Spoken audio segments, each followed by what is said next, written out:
If one thinks about the relationship between art and history and memory, when we depict things, when we depict human figures, events, in some sense we are creating the visual as a site of memory.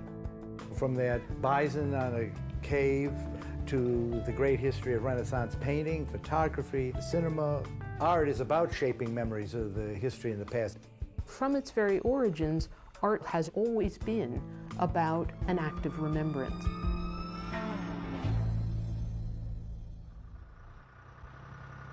I was in the streets of one of Berlin's former Jewish neighborhoods, and I kept feeling the presence of these individuals that I could not see. I wanted to give visual form to my experience, and I went to many Berlin archives and just gathered photographs of Jewish street life from that neighborhood from before the war. And I did research to find out where those were taken, exactly which lot numbers. The Jewish population, that was such a vibrant part of its history and was then so awfully destroyed through the Holocaust, is brought back through these images. You would walk by these buildings and see these projections of former residents, schools, shops. Shimon is exploring the recovery of a past and memory, making it tangible through the image. A lot of my projects deal with how can I make visible histories and memories of marginalized communities that have disappeared, but to make them visible in the landscape of the present. Portraits of Exile is the work that Shimon was commissioned to create in Copenhagen. We submerged 9 light boxes underwater, and the project weaves together the rescue in 1943 of almost all of Denmark's Jewish community on fishing boats to Sweden. And the other half were portraits of present-day refugees who had sought to come to Denmark to escape persecution. And for me, what tied these two stories together was water. It's hauntingly beautiful, and you see the buried history literally brought to the surface. These faces looking at us, up to us, through the water.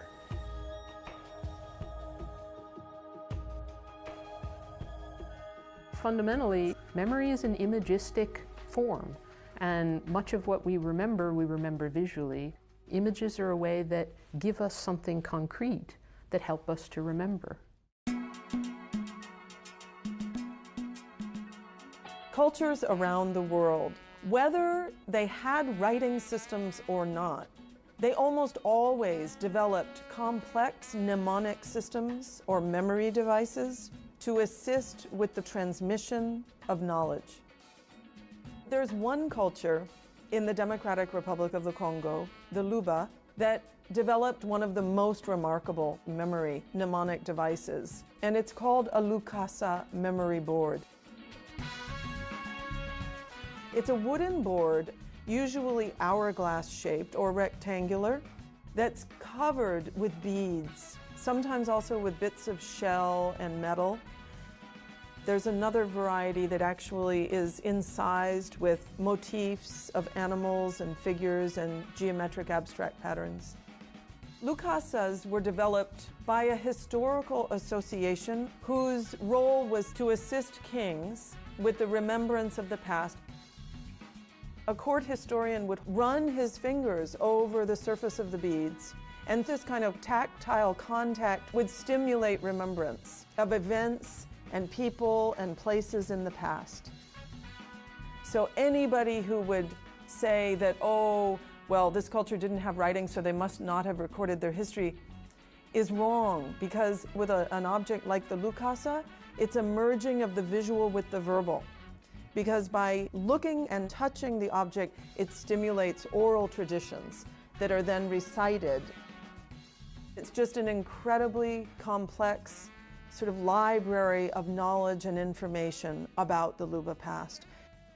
There are so many other cultures in the world whose literacy is visual, oral, spoken, danced, performed. That is how they pass history on to future generations.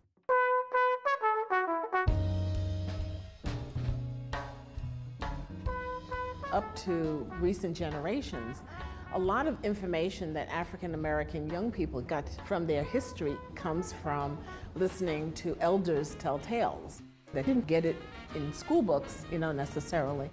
The art historian and artist Jacob Lawrence wanted to illustrate that history, and in the late 30s he did 3 important historical series. 1940-41, by the time we get to the Migration series, he has seen the possibilities of the narrative series. And the series allowed him to sort of mine the emotional and social and political impact of the stories as they unfolded at different moments. If we think of the purpose of making the art as a way of really educating not only, say, younger African Americans who might not know the story as well, but also a wider audience. The series starts with African Americans at the train station, and it talks about the fact that, the war had created shortage of jobs, and so there was this interest in moving north for opportunities where industry was really coming. Then the story goes into the consequences as the larger society realizes what's happening with these people leaving.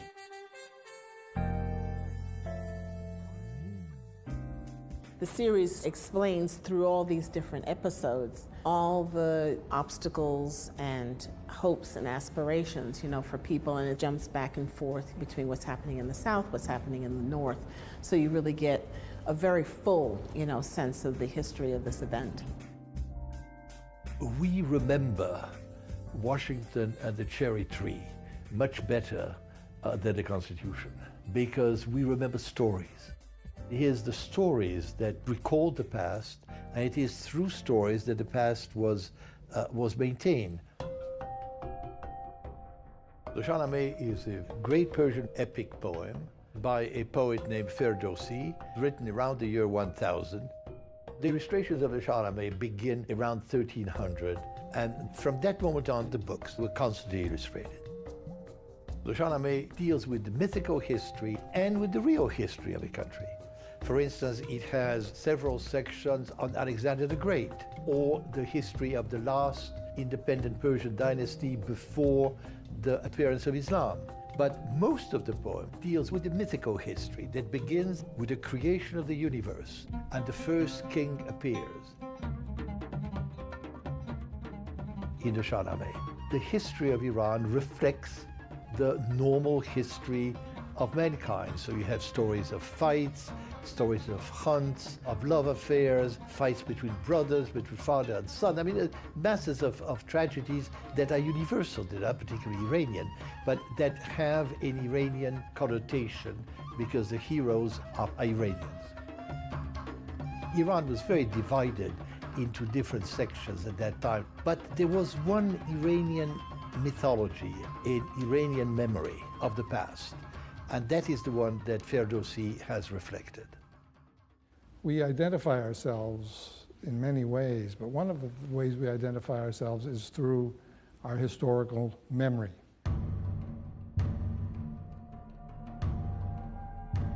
Before ever having contact with Americans or with Western culture, Native Americans in the United States were using imagery as a way of capturing important moments of life, to document it, but also to pass it on to future generations. They were drawing on rocks, they were drawing in sand, they were painting on hides. When the Plains peoples came in contact with Westerners, then of course the Westerners had paper and had pencils and ink and pens. And this is where you have artists that were now using lined paper that had a ledger format to create ledger drawings. Initially, the early drawings were very much like the kinds of hide paintings in which you had horse riders were a major theme in the early works. But the repertoire of themes were expanding as their exposure to Western society was expanding as well. In 1875, when the Great Plains Wars came to an end, 72 warriors and chiefs were taken into custody, and they were sent to Fort Marion in St. Augustine, Florida, to be imprisoned. A lot of the themes from the pre-imprisonment time showed conflict between natives and settlers or natives and military. And from the Fort Marion era, these kinds of themes were no longer depicted as often as they had been in the past.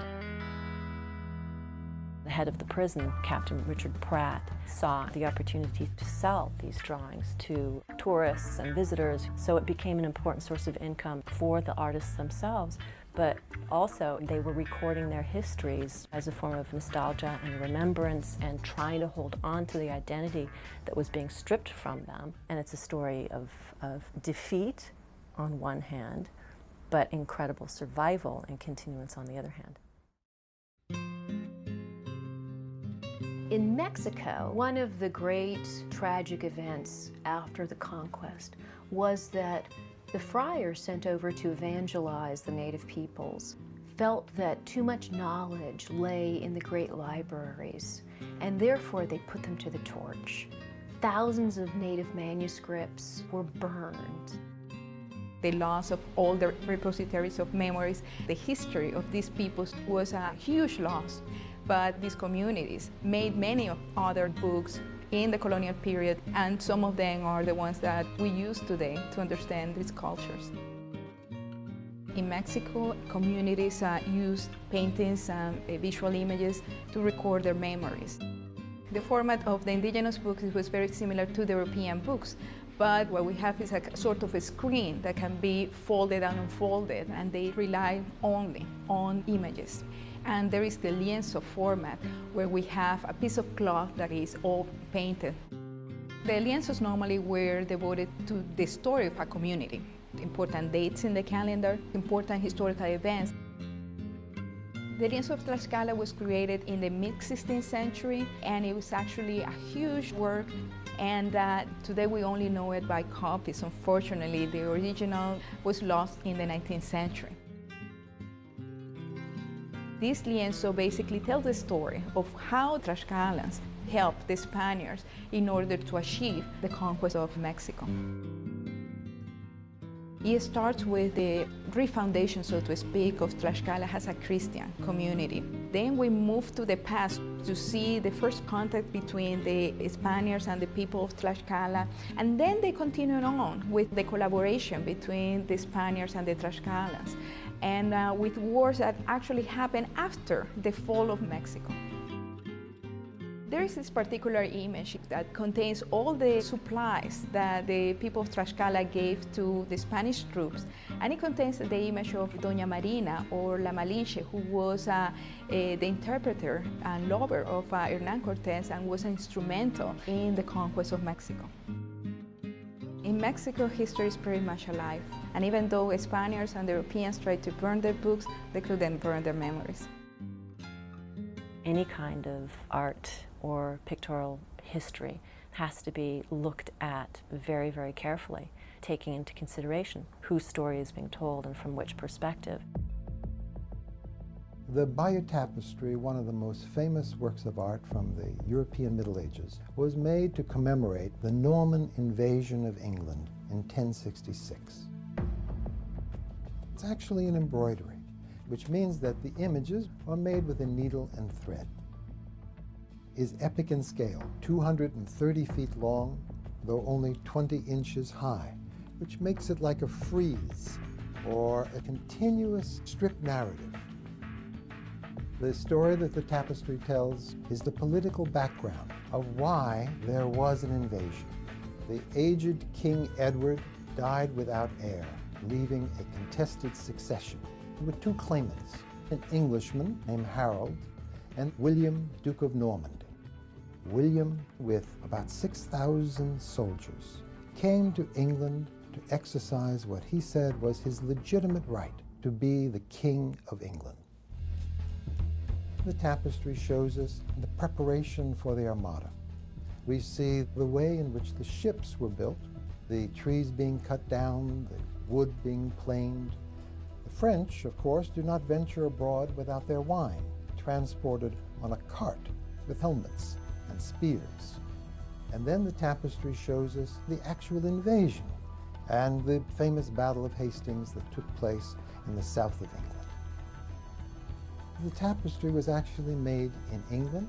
So here we have a paradox of the conqueror commissioning the conquered people to commemorate a victory over the English, a victory which meant having new overlords from France. This raises the question of whether or not we have a counter-narrative to the Norman interpretation of events. One example of an alternate narrative is that when Harold, the English claimant, is shown in the tapestry, he is identified as Harold the King, Harold Rex, whereas the Normans described him in their written accounts as Harold the Usurper, Harold the Tyrant. It's as if we have here footnotes which say what you see is not necessarily the only way to look at it. Rubens' Marie de' Medici series is one of the most thoroughgoing tributes ever made by an artist. Rubens, in a sequence of 24 different canvases, makes her life story and personal qualities epitomes of what any ruler could hope for. There are moments where she fudges history. Rubens did an oil sketch where she actually was driven out of Paris by her son, and she rejected that subject as being a little too close to the facts of history and a little too unflattering. So in the place of that subject, Rubens inserted a generic image of the felicity of her reign to show how everything that one could want in good government happened under her leadership as regent. So on some level, it's meant to be a positive spin of what the political situation was that she lived through, but certainly a work for the ages. Art is a particular kind of historical document, whether we're looking back at victory monuments or columns, Column of Trajan, the Arch of Titus. Even as they're figuring something about battles and triumphs, they also are a form of visual imagination, so they are and aren't documents. It's very hard to think that even the most didactic, representational images are actually objective. Many people have said history is always written in the voice of the victor. The surrender of Breda records the victory of the Spanish armies in the war against the Dutch in the Dutch town of Breda. Like all great storytellers, and perhaps even like all great historians, Velázquez shows you what happens, but he shows it under a highly focused lens. It's meant to focus on this act of magnanimity in which Justin of Nassau, he's the head of the Dutch troops, prepares to kneel down and deliver the keys to the city, and Ambrogio Spinola, the victorious general, says, "Stop. There's no need for you to do this, Justin. I recognize your valor, and by having beaten you, I'm even better." What we see in the picture takes great liberties because we know that the two commanders did not meet face to face. So it was a dramatic scene. It's invented. It never really happened this way. By altering the way in which the surrender took place, Velázquez was emphasizing the great generosity, the magnanimity of the Spaniards and the King of Spain. History turned out differently, as it has a way of doing. 10 years later, half of the conquered territories had been reconquered. This was certainly true of Breda, which was back in Dutch hands. This is contemporary history for you. Today's victories would be tomorrow's defeat. One of the things that also happens with history paintings, with historical monuments, is that their meaning is never quite fixed. They can always be appropriated, reused, reinterpreted. Classical antiquity or classicism becomes a vocabulary. Certain styles, certain historical styles, certain architectural styles are reused, reimagined, recycled. In every period, there was a classicism. Serious culture always saw itself as being descended from the example of the Greeks and the Romans. And in the middle of the 18th century, you have something called neoclassicism. That was a new standard of truth to the origins or source of the tradition.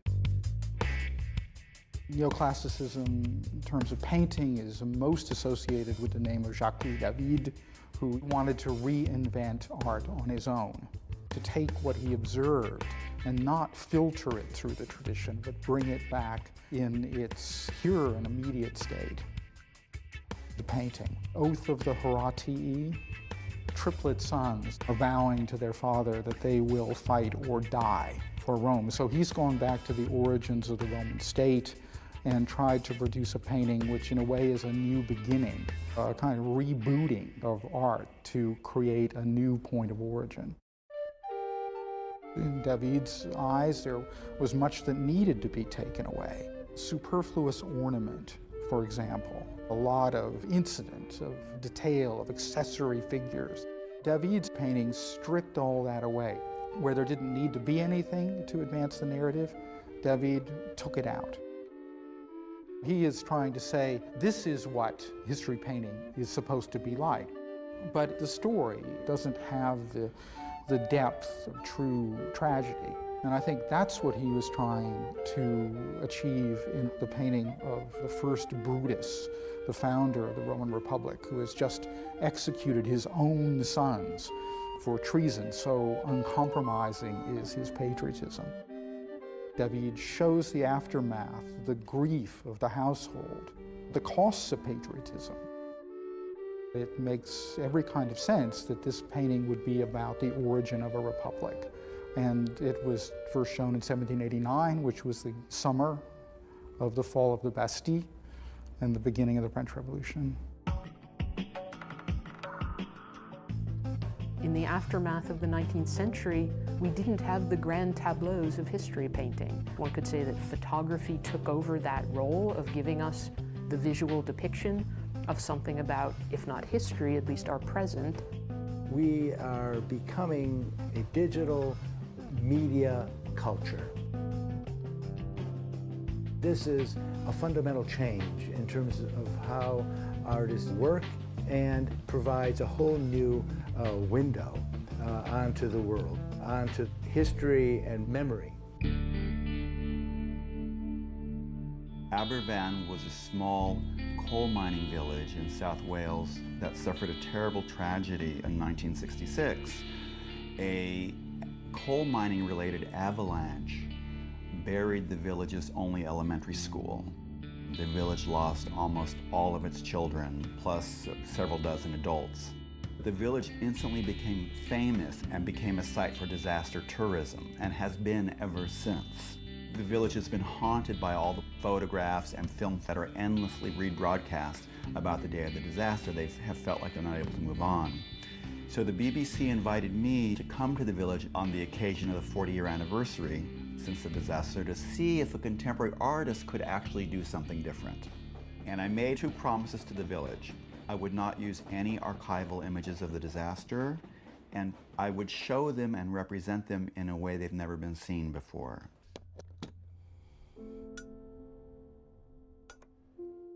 So I took as my working method, what does it take to make a Welsh village?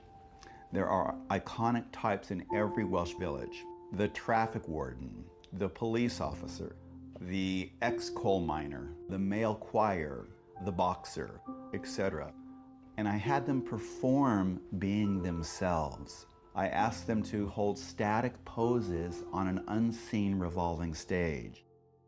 This work was the first of my multiple channel video installations, and therefore it was the first time that I began to translate some of my interests with memory and history into the moving image. He sort of lifted this past through the present and given it a haunting kind of memory. The challenge was to create a piece whereby the history would be present but would not over-determine the present. To help the village, at least in the realm of the imaginary, take its rightful place as a Welsh village among other Welsh villages. Art is really a means to reflect what is human, tragic and hopeful. Art gives us a guidepost to that, to look back to history and to what we've experienced and perhaps shouldn't have forgotten, to what we have to confront today and into the future.